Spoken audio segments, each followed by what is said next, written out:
All right, Brad, here we are again. We are here. I'm Brad. I'm Scott. Welcome to Curiosity.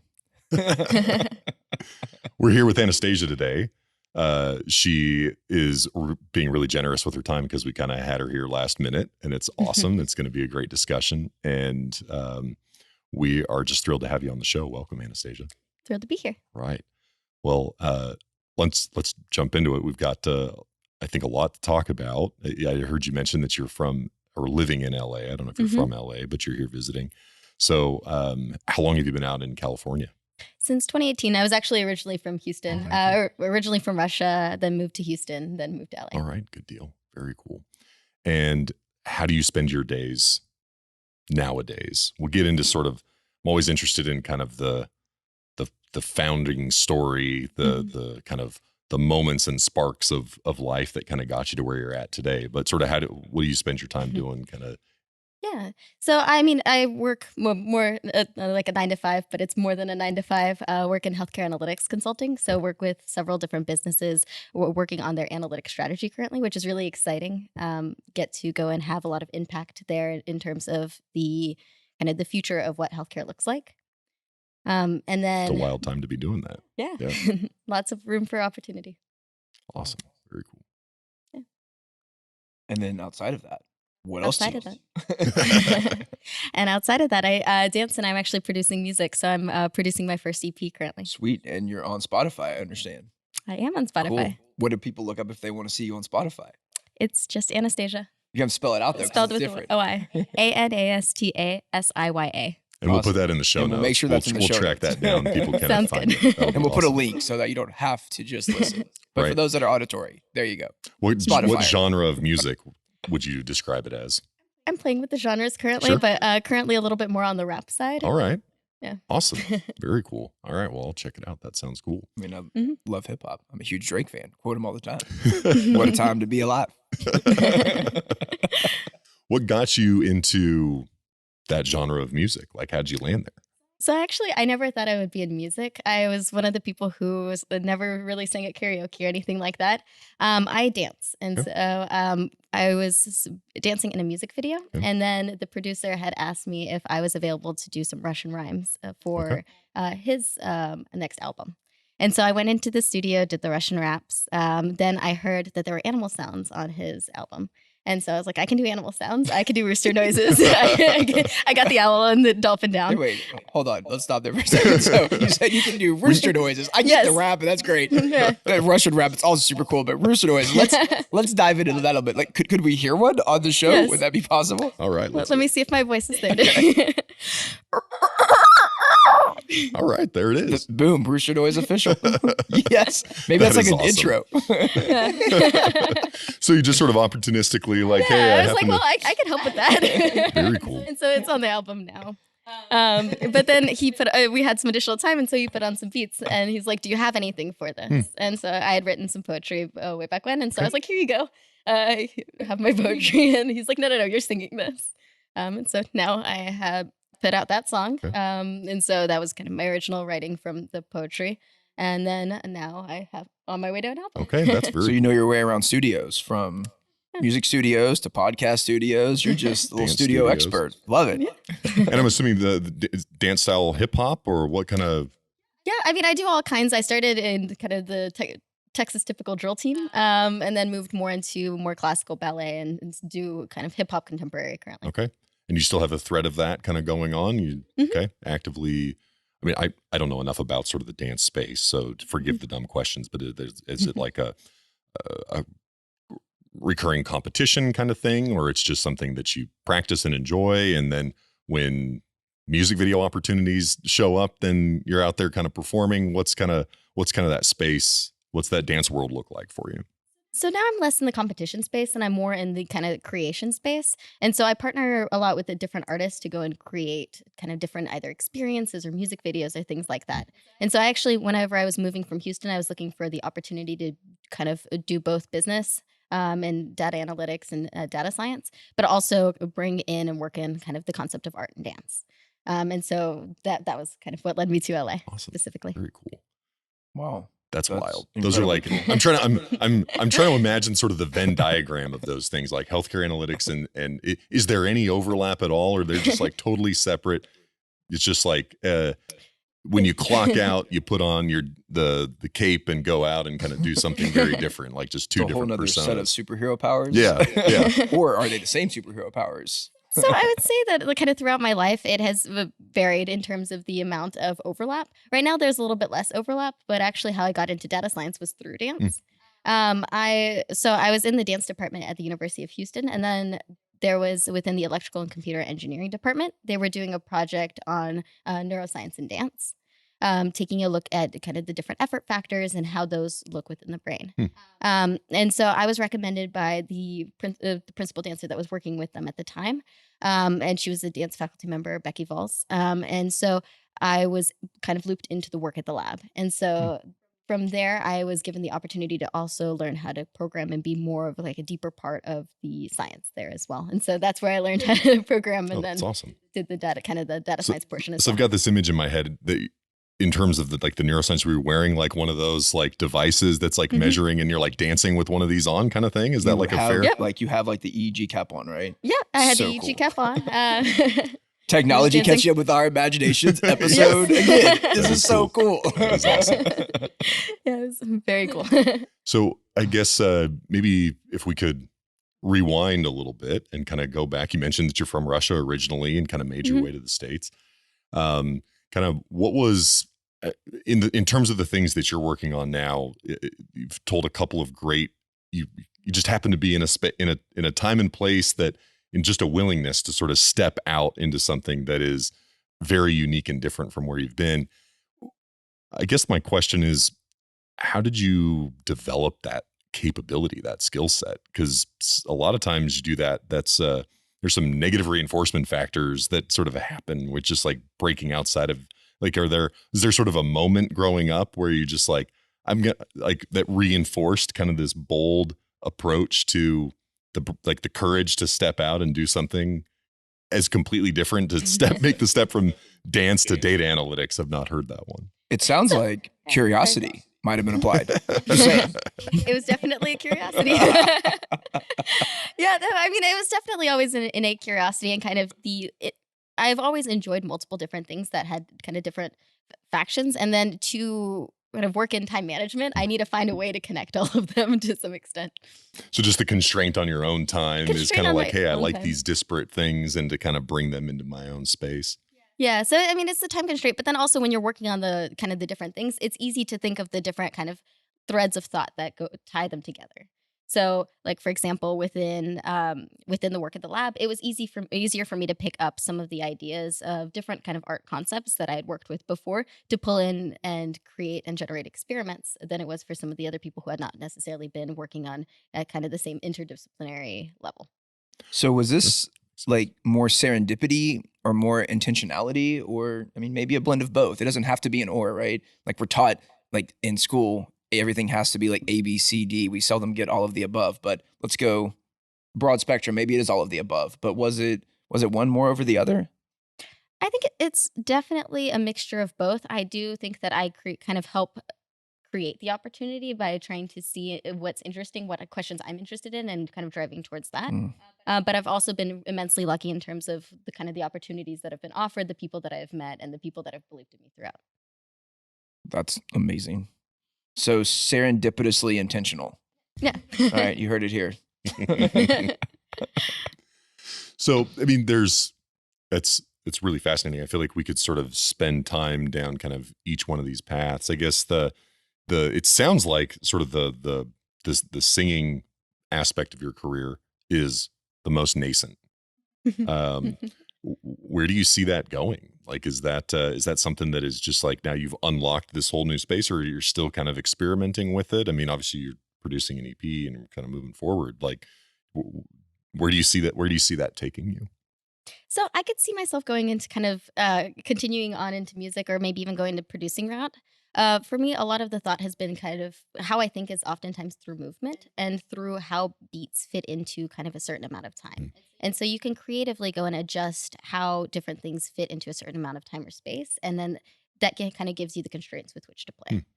And so that's kind of how I've always thought about creativity to a certain extent, and how I've kind of create a limit to some extent and then kind of break out into the edges of that box and then see where it makes sense to break the box further. Okay. So is it kind of like if you're watching, a great film and there's the scenes where the person's walking down the street and like the music track plays?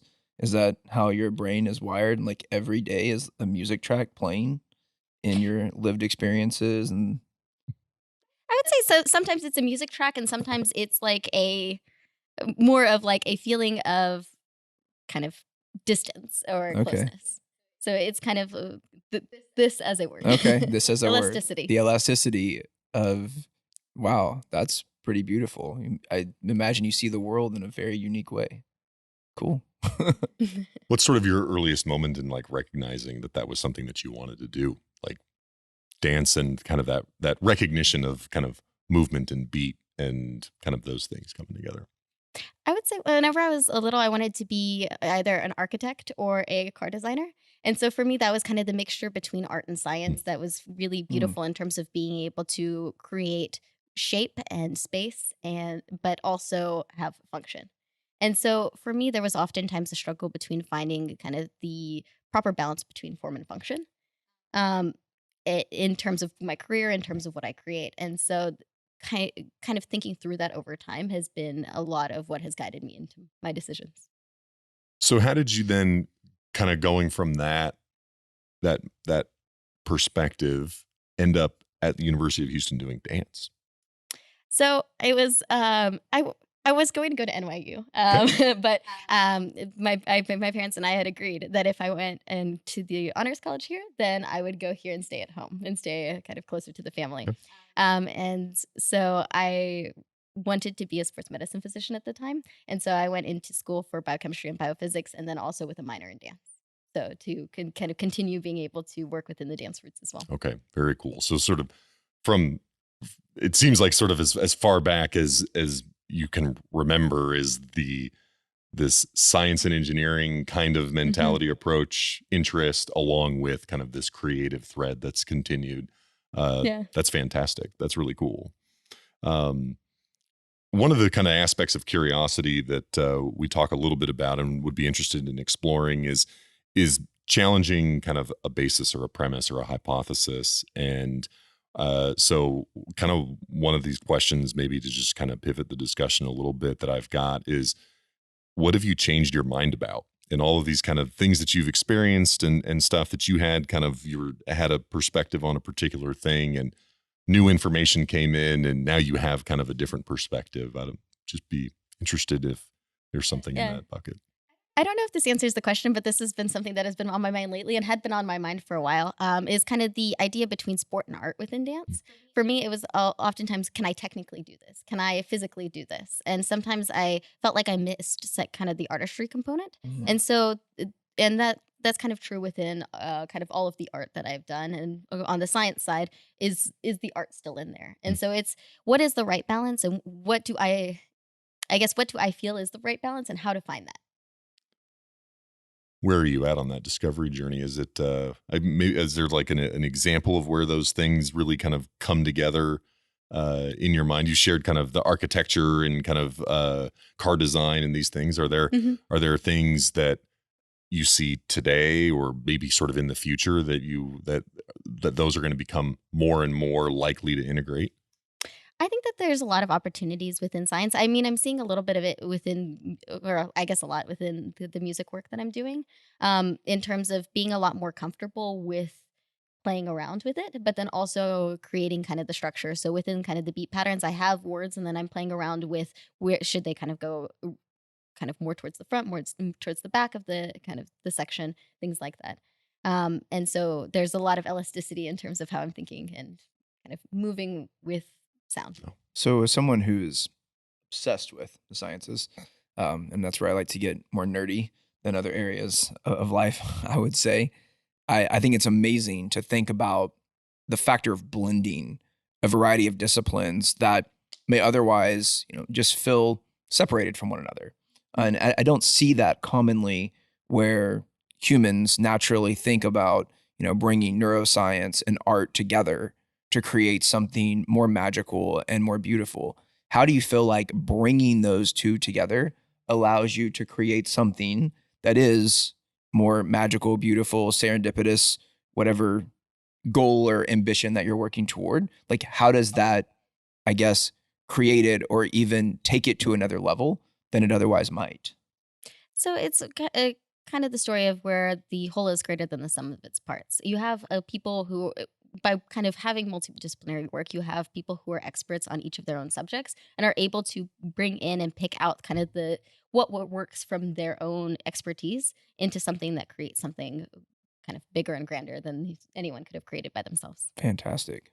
There's so many different sort of places that I feel like we could go. My brain is neurostorming at this point. Yeah, It is exactly. official.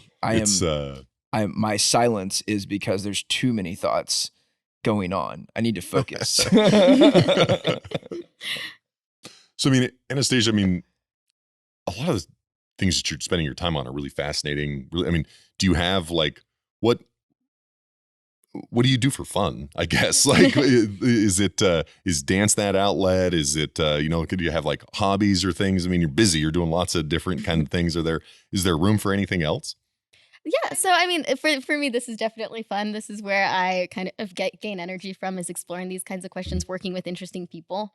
I do play volleyball Yeah. several times a week usually. Live somewhat close to Hermosa Beach, so it's quite fun. Awesome. That's awesome. Yeah. California's a good place for anything outdoors. Mhm. Everything. Now Houston is an okay time for that, but Mhm. generally We're getting there. Still early October. Yeah. As we get to like December, it'll be like only 80. And then the winter storm comes. Yeah, hopefully not again. One was more than enough. Climate change, what? No. Exactly. So, what other projects are you working on that you have kind of on the horizon? Being out in LA, I'm sure that you bump into a lot of interesting folks. There's lots of kind of cool things. Are there anything that you'd be willing to kind of talk about or share that you feel like are maybe kind of in the near term? Yeah, this is still super early stages, but I'm working on possibly creating a fashion line. There's definitely some clothing that I want to wear that I have not found, and so that's something that I'm interested in working on and exploring as well. And so I've had a couple of conversations about that. So hoping to have some more conversations on that sometime soon. Okay. And then also one thing that I felt was missing when I kind of moved to LA, and I don't think that this is missing from LA. This is missing from probably my social circles. Was a lot of kind of interdisciplinary groups that were focused on kind of creating something cool.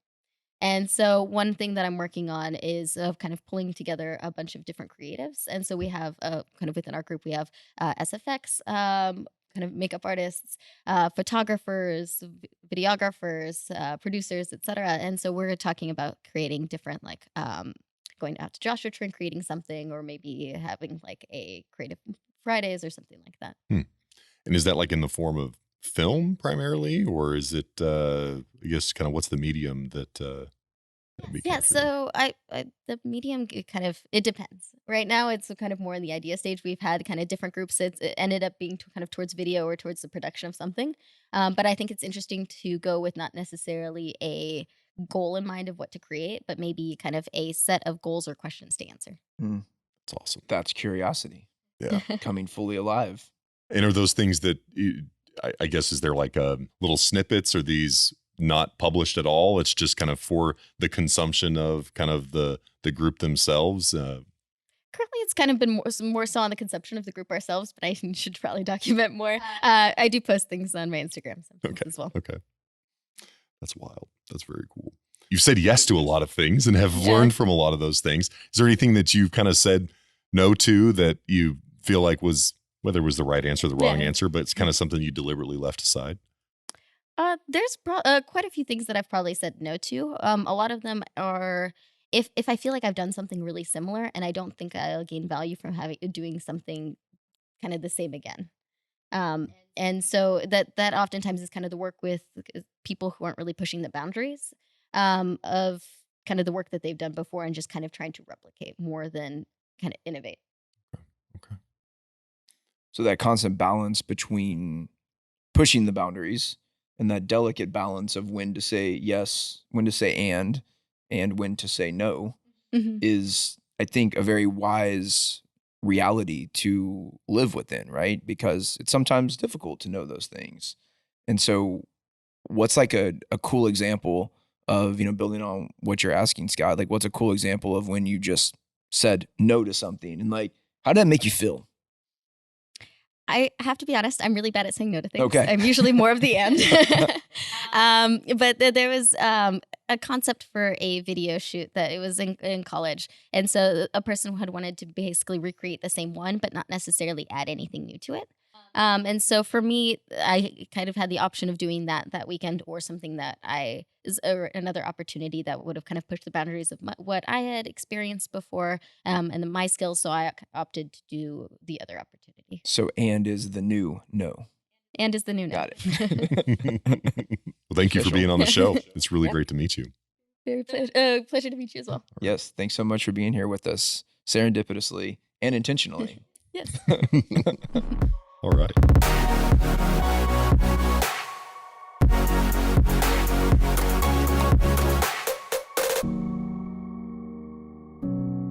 Onward.